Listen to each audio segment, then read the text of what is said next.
Rejoignez Benoît Dutrisac en temps réel par courriel. Dutrisac@commercialcube.radio. Bon, Mélanie Joly ne se présente pas à la chefferie du Parti libéral du Canada. Puis là, on parle de M. Carney, Mme Freeland. On attend la réponse de M. Champagne. Mais il y a aussi Chandra Aryia, qui est candidat pour le Parti libéral du Canada. Lui, c'est officiel, député de Nepean, c'est en Ontario. M. Aryia, bonjour. Bonjour. Bonjour. Est-ce qu'on peut faire l'entrevue en anglais, en français, en anglais? Comment vous voulez qu'on fasse ça? I'm sorry, I don't speak French or understand it, so I have to stick to my broken English. Oh, you don't even understand French? Nope. Hey, boy. I got an official translator for you, Marie-Gabrielle. She will translate your answers. All right? Sure. Are you good? Okay. So you recognize the fact that the French and English are the two official languages in Canada? Correct. How can you serve Quebec? How can you serve the 8 million francophones across Canada? See, the fundamental thing is that I recognize English and French are both official languages. It will be good for the Prime Minister and any public official to know both languages. However, my first language is neither English nor French. It is called Kannada. My language, spoken by 60 million people. I didn't learn it well because I had to depend on French for my education and for my livelihood. So I know the importance of language, why, because my own personal life experience is that I have lost touch with my language. I have not enjoyed the beautiful literature in my language because I had to depend on French for my living. So Okay. understand the importance of French. OK. Marie-Gabrielle, essentiellement. Donc, M. Aryia reconnaît qu'il y a bel et bien deux langues officielles au Canada. Il ne parle pas, il ne comprend pas le français. Il estime que ce serait souhaitable, mais en même temps, selon lui, c'est pas nécessairement le seul argument sur lequel doit reposer un poste de direction, en l'occurrence, chef d'un parti officiel fédéral. Ouais, ou de Air Canada. Will you learn French if you get elected? If you get chosen as the leader of the Liberal Party of Canada? And just to add to what I was saying earlier, I did try to learn French way back in 1987 when I was doing my MBA. It was a one-year course. I didn't learn French, but I met my wife in the French class, so I still love French.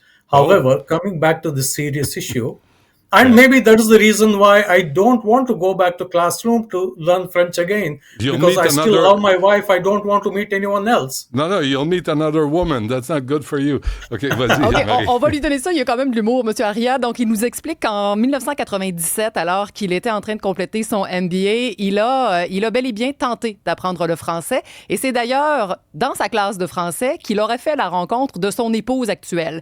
Et ça, ça ne l'incite pas à reprendre un cours de français. Au cas où une nouvelle rencontre pourrait avoir surgir. Okay. So will you make an effort to learn French? And then we'll get to the other issues. Let me be very frank, Benoit. I'm at the age 62. Yeah. People complain that my English is not good. They can't understand it. Every day I get an email right now. Oh, you speak with an accent. Why don't you learn proper English, Canadian English, they say. I'm at an age where I've got a lot other work to do. The reason why I'm putting my name forward is Quebecers, like all Canadians, there are three major issues. Go ahead. Younger generation today, they don't have the prosperity of our parents' generation. They can't buy basic like housing. Okay. Number two, middle class working families, the third quintile and the fourth quintile wage earners for the last 5 years, their wage growth, that is 40% Canadians, wage growth has been 25% less than the top 20% and the bottom 20%. This is the second major problem. The third, Quebecers and Canadians, 13 million working Canadians today, they don't have workplace pension. And they don't have financial security. Many of them will retire directly into poverty. And I want to work to solve this. OK, we'll translate all this. Marie-Gabrielle, s'il Ouais. te plaît. Donc, il a 62 ans et selon lui, encore une fois, il revient avec ça, il y a quand même de l'humour. On lui reproche encore à ce jour de ne pas avoir un anglais parfait, d'avoir un accent très, très fort. Ouais. Bon. Si on évacue la question de la langue, il a 3 priorités. Selon lui, bon, évidemment, les prochaines générations ne sont pas à armes égales pour ce qui est de la suite des choses. Il parle notamment de l'accès à la propriété. Il parle de l'écart des richesses, qui semble être pour lui aussi une priorité. Et il rappelle, là, on n'a pas les moyens en 1 seconde et quart de vérifier ces chiffres-là, mais que 13 millions de Canadiens n'ont pas accès à une pension, donc à une retraite qui sera peut-être plus confortable. Et donc, c'est les 3 clous sur lesquels il a l'intention de taper. OK. Monsieur Aryia, it costs $350,000 to apply for the job of leader of the Liberal Party of Canada. Where did you get that kind of money? I've not got it yet. It looks as though the party establishment are more comfortable with the candidates supported by Bay Street billionaires. I represent the Main Street. I'll go to the Main Street, and when I explain what I plan to do, when they listen to my policies, I am 100% sure I'll get the backing of hundreds of Canadians to raise that kind of money. Okay, you don't have the 350,000 yet. No. Okay. Only yesterday night they announced the fees is 350,000. Okay. I think if I'm not wrong, the previous election of the leader it was 75,000. That's okay. The party has fixed it. They want people backed by millionaires to be the next prime minister. But I'm a Main Street guy. I will go to the middle class working Canadians, and I'm sure I'll be able to generate that amount. OK, Marie-Gabrielle. Ouais, rapido, M. Aryia a levé la main avant hier soir. Et c'est hier soir qu'on a appris la mise à jour des règlements permettant donc ce saut dans la course à la chefferie. Le montant donc qui doit être déposé d'ici le 23 janvier, c'est ce qu'on a appris, donc, est de 350 000 $. Benoît lui a demandé, les avez-vous? Non. La réponse est non. Son plaidoyer, c'est un peu de ne pas nécessairement se tourner vers des grosses corporations. Lui, il a vraiment l'impression qu'il saura, de par son discours et ses ambitions, ses orientations, voilà, c'est plus juste, qu'il sera capable de récolter cette somme-là auprès de l'ensemble des Canadiens et Canadiennes. Right. Monsieur Aryia, Pierre Poilievre says that Canada is broken. We see a demonstration across Canada, the big cities. In Montreal, we got between 450 and 500 demonstration about Palestine, Hamas. You're pro-Palestine. Are you pro-Hamas too? Absolutely not. Hamas is a terrorist organization. What I am pro is I am pro Canadian accepted policy for Israel and Palestine. Canadian policy for decades has been they wanted 2-state solution. All I'm saying is that we have to implement the Canadian stated policy today. That is what I'm saying. Hamas, in fact, in my proposal, just to complete, in the detailed proposal I've set up, I forwarded yesterday, I specifically said, I am going to criminalize those who support and display support to terrorism, terrorist organization, and extremism. Would you criminalize the demonstration that we've seen across Canada since October 7th? No, demonstration is a fundamental right of Canadians. If anyone demonstrate in support of Hamas, that will be criminalized. But with hateful discourses, with hateful slogans, do you tolerate this? As I said, expression of support and display of support to any terrorist organization will be criminalized. OK. Marie-Gabrielle? Oui, Benoît lui a demandé, donc, évidemment, dans le conflit qui fait rage israélo-palestinien, quelles étaient ses allégeances. Donc, il est pro-Palestine, M. Aryia. Toutefois, il condamne le Hamas, qu'il qualifie d'organisation terroriste. Il soutient que si il prenait donc la tête du Parti libéral, eh bien, il criminaliserait tout soutien, manifestation de soutien à l'égard de toute organisation terroriste. Monsieur Aryia, is multiculturalism a good thing for Canada? Is Montreal a bilingual city? What is your concept of Canada? See, my concept of Canada is that we have come to this wonderful country from different parts of the world. Canada is our land today and the land of our children and grandchildren. We have different faiths. We come from different culture and heritages, but we are Canadians first.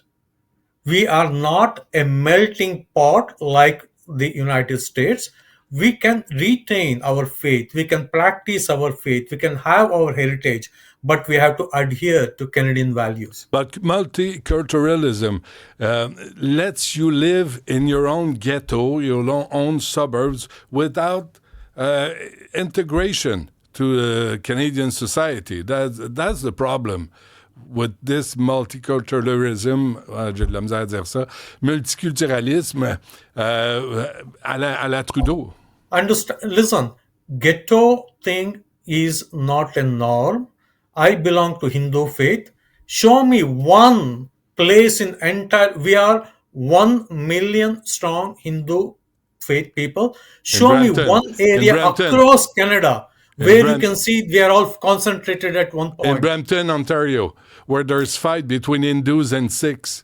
And in Vancouver, in British Columbia, there is a problem between the two communities, Sikh and Hindus. You have to admit it. I disagree, sir. I disagree. There's no problem check the news, between my Hindus friend. and Sikh communities. There is a small problem with the ones who support Khalistani movement, the violent Khalistani extremism, and the other communities. Oui, donc Benoît lui a demandé un peu sa vision du Canada multiculturaliste et M. Aryia donc répond qu'il comprend,